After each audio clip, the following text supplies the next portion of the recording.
Hi everyone, this is Mr Neel Raithatha, also known as the Wax Whisperer. Thank you for tuning into my latest video. We have a gentleman here who attended with bilateral, fully occluding earwax. This is the patient's left ear. The left ear was the simpler ear out of the two. However, the wax was quite sticky, glutinous, so immediately I put some olive oil earwax drops in just to soften and lubricate this wax to facilitate easier extraction. So this wax is quite lateral, it's near the entrance, and we know that because of all the hair strands that we can see on screen. The hair strands, all the hair follicles in the ear are located on the outer third of the ear canal, the cartilaginous portion. That's where all the hair follicles are. And what we're doing here, we've just detached and elevated this plug of wax off the canal wall. You can see the skin adhesions there, the glossy outer layer. The skin adhesions act as double-sided sticky tape. One end sticks to the canal, the other end is attached and adhered to the plug of wax. So we just lifted it off the ear canal wall and we're gently wriggling this plug of wax up and down, and at the same time bringing it forwards out of the ear. The wax has been in there for a while. You can tell that by the colour, the shade of the wax. It's quite a dark brown, almost black in appearance. Freshly secreted earwax is more of a lighter brown colour, almost like a camel shade. This plug of wax is larger than the entrance, the aperture of the ear canal itself, so it's just got stuck here. So we just have to wriggle it through and it will be out in a moment, I'm sure.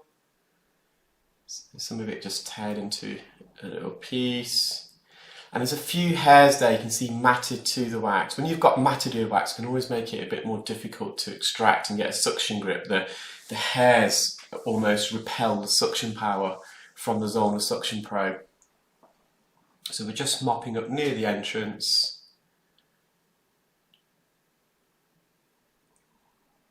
That's the patient's tympanic membrane, so it's all healthy, it's intact, light reflex present. So this is the more difficult one out of the two, and the reason for that is not only because of the quantity of earwax inside the ear, so there's a lot more, and a lot more skin adhesions. You can see these skin adhesions that we're actually extracting via suction. But more so because the patient had used hydrogen peroxide drops in this ear. They didn't put any drops in the first ear, the left ear, that I performed the procedure in. So there's many different types of earwax drops available over the counter. We normally categorise them as either being water-based. So examples of water-based earwax drops are hydrogen peroxide drops and sodium bicarbonate drops. And the other category is oil-based drops. So examples of that are olive oil drops. You can get peanut oil earwax drops as well. I prefer the oil-based drops in the majority of procedures I perform, and that's for two reasons really. I find that the olive oil helps bind the earwax together. You can always compare it to an egg in a potato cake recipe, and it binds these ingredients together. When you suction it, it comes out in bigger lumps. But also, being oil-based, they're slightly acidic, and the natural pH of the ear is slightly acidic. So it's more of a natural. It's less likely to have irritation in the ear if you're using it for several days. With the water-based drops, so sodium bicarbonate drops and hydrogen peroxide drops are more alkaline, slightly alkaline in pH. So not everyone, but you're more likely to get a bit of a reaction with those drops, I would say, as opposed to olive oil drops. And also these water-based drops, I've got water in, and water is, for me, the arch enemy of the ear. We want to avoid water. Even if you've got healthy, natural ears and you don't have any problems, still try and avoid water in your ear because it can always trigger an infection, and it can lead to swimmer's ear. So we want to keep our ears as dry as possible. So when we're showering, bathing, going swimming, try and avoid water going into your ears. Obviously, if you're bathing or going swimming, it's a bit more difficult. So you can get some earplugs, swim earplugs. You can get these custom made by your audiologist or allied healthcare professional who are trained in taking ear impressions, and they can get these manufactured for you. So it's a silicone plug that fits in your ear like a glove. It prevents water entering your ears. You can also get some over-the-counter foam and silicone plugs, so they're the ones that you squash, put it in your ear and they expand. You can also get some cotton wool and put some Vaseline around the edge.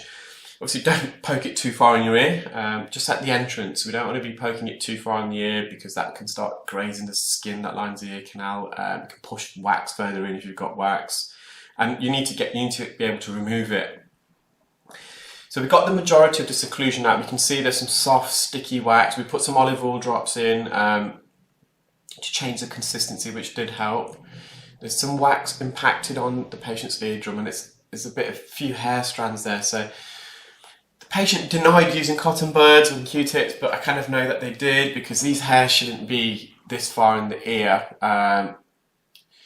And the wax, again, it shouldn't be impacted as it is, it's squashed. Now, sometimes people can get loose hairs in the ear, not because they've been poking in the ears, it's just when they're trimming their ear hairs or when they're at the barbers, they get their hair cut. Some of these hair strands can enter the ear and they roam loose and they can mat against the wax. But this wax has been compressed. I can just tell it's compressed. When I mean by compressed, imagine on the seaside you've got a bucket of sand, a bit of wet sand, and you've got your spade and you're hammering the rear end of the spade against the sand into the bucket, which will then turn over to make a sandcastle. This wax, it's really been pushed in. You can tell it's compressed. It's squashed against the eardrum. It's in the recesses. So near the eardrum we have a narrowing called the isthmus, and then the ear canal then protrudes back outwards again, and it creates recesses, cravits, trenches, many different names, but within otology, ENT, we call them recesses. So this is, you've got some wax that's stuck and impacted in the inferior recess. So the inferior recess is the recess at the bottom, where I am now with the suction probe. So it's at the bottom, so it's like a trench, and then you have an anterior recess normally, which is to the right hand side for the right ear canal. So this is the right patient's right ear. In the left ear would be, the anterior recess would be on the left hand side. So the patient's symptoms are resolved because the patient was very still. I felt comfortable enough, I'm experienced enough to try and remove this wax from the recess. Sometimes this wax in the recess may not, because it's impacted, it may not naturally migrate. Typically it will. So just at the entrance, some dead skin here. I just caught my eye. I thought, well, let's just get this out as well. So on the outer part of the ear, the outer third of the ear canal, the cartilaginous portion, we can put a bit more pressure because it's cartilage.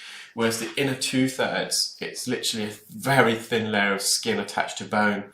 And the bony part of the ear canal is very sensitive, so we have to be very careful not to make contact with the bony part. Or if we do make contact, very delicately, because it will be uncomfortable for the patient. The skin's being a bit of a nuisance. I promise I do manage to get it out. And so just, you can see the eardrum's more or less fully visible. It's just there's remaining residual wax in the recesses, and again, because the patient was very still, I felt comfortable enough to remove it. So we're just going for the inferior recess here. And this is why an endoscope is so good. We can view, the view you get with an endoscope compared to an otoscope or a microscope, it's just unparalleled. The field of view, it's just so amazing. It's a panoramic wide field of view. We can see the entire eardrum and the ear canal in one view. If I was viewing through an otoscope or a microscope, we'll have a speculum in the ear. So a speculum is a little ear funnel attachment with a wide beginning, and it narrows inwards like a cone. And the tip of that cone will be into the ear. And that will naturally itself obscure some of the view. You won't see the ear canal as well. So there's just a bit left in the anterior recess, I think. So if my memory serves me right, I've just got the fine end tip and I've just bent it. You can probably see that bend halfway down into the screen. I've bent it about 20 degrees so I can get into this anterior recess without having to make contact with the bony part. Right on the eardrum there, just mopping up. And the fine end is very good when we're doing procedures near the eardrum because it's less traumatic. If you do come in contact with the eardrum, it's far less likely to cause any trauma, and it's a lot quieter. I hope you enjoyed that video, guys. I hope you're all enjoying your Sunday, and I shall upload some more videos during the week ahead. Take care, bye.